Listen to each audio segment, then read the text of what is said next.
Wataalam na watafiti wa masuala ya misitu wametoa wito kwa wanahabari kutumia maneno sahihi wanapotoa habari kwa jamii kuhusu urejeshaji wa misitu ya mikoko ili kulinda mazingira ya baharini na pwani kwa jumla. Wito huo umetolewa wakati tafiti zikionyesha kuwa miradi mingi ya upandaji mikoko hushindwa kwa sababu hali za kimazingira hazizingatiwi ipasavyo.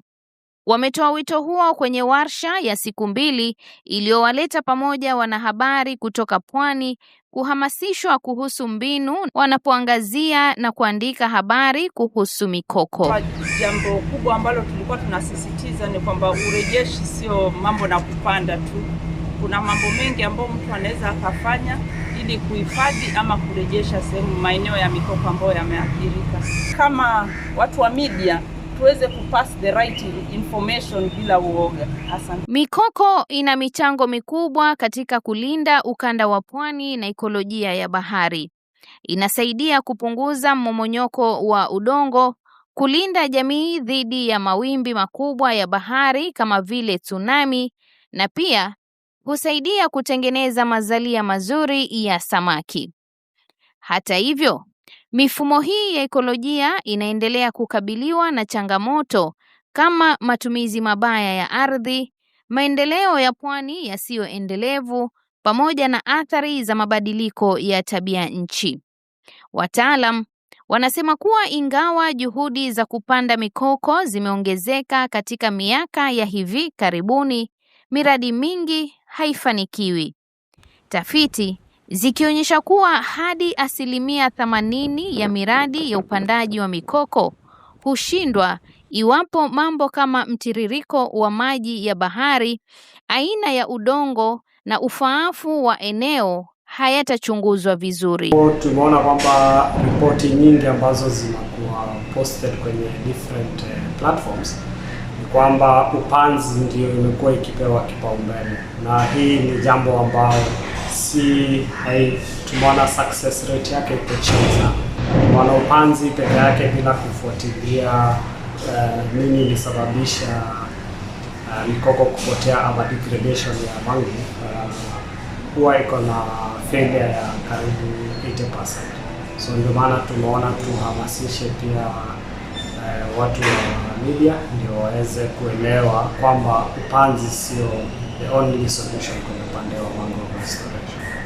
Mbinu ambayo wataalamu hao wanaishinikiza zaidi katika urejeshaji wa mikoko ni ile ya kijamii ijulikanayo kama Community Based Ecological Mangrove Restoration.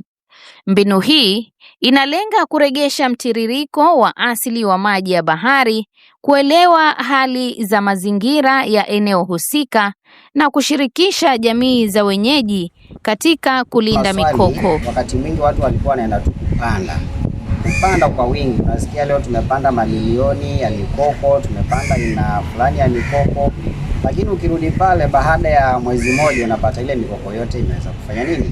Kufa. Manake sababu hatukuweza kuzingatia zile mbinu za mfumo wa ekolojia kwa zile maeneo.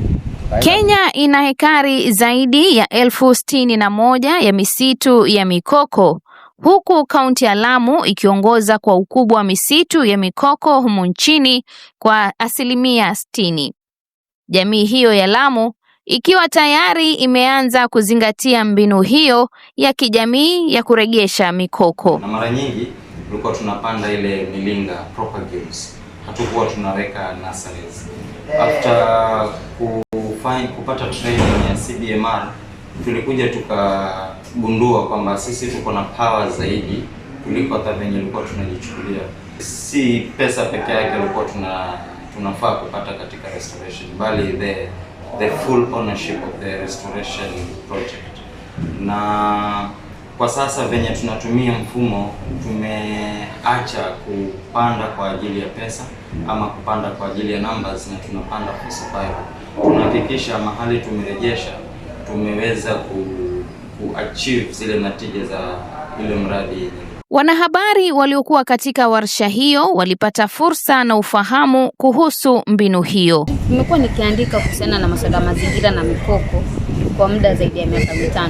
Hata hivyo, kutokana na mafunzo nimepata hapa, nimegundua kwamba baadhi ya mambo alikuwa anaandika ambayo alikuwa si sahihi, kama vile alikuwa tunasema tunapanda mikoko. Katika mafunzo haya tumejulishwa kwamba huwezi kupanda mikoko, unaweza fanya tu urejeshi ama restoration. Tukieleza tu habari za kwamba mikoko inapandwa milioni 1, milioni 5, 2,000, lakini kumbe ni mazoezi ambayo yalikuwa kifanywa, lakini hayana na tija, hayaleti faida yoyote, kwa sababu mikoko hile ina njia yake ya kisayansi ya kujikuza ama ya kujimeza yenyewe bila kupandwa. Kwa hivyo ni swala ambalo nimejifunza, na katika uandishi wangu wa habari nitakuwa nikitilia maanani ili kuhakikisha pia ninaelimisha jamii.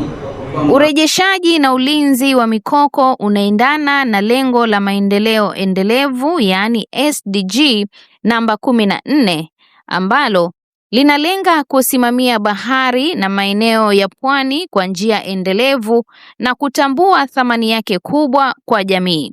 Warsha hiyo iliandaliwa na shirika la WWF Kenya kupitia mradi wa Save Our Mangroves Now. Nikiripotia Media for Nature, mimi ni Ruth Care.